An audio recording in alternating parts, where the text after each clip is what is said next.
Ο Τζεμαηλί 1-0.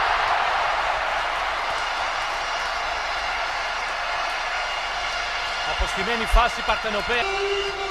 Πέρασε από το τείχος, είσαι τον Κάρολ. Πάσα πέρασε και από τον Τζιμπούρ που γύρισε να βοηθήσει. Τελικώς βρήκε χώρο και ανέβηκε για να σταματήσει στον Κάρολ με δεύτερη προσπάθεια. Το σουτ στα δίκτυα. 2-0. Σκοράρει ο Χάμσι. Δεν έγινε τελικώς αλλαγή. Είναι στο μάτς και σκοράρει για το 2-0. Η άμυνα του Ολυμπιακού, δημιουργήθηκε το κενό. Ξανά ο Βάρκας με πολύ χώρο έκανε το σουτ. Ο Κάρολ με το πόδι. Ο Βάρκας την ασίστη. Ο Χάμσι το 2-0. Το κόρνερ του Ινσίνιε 3-0.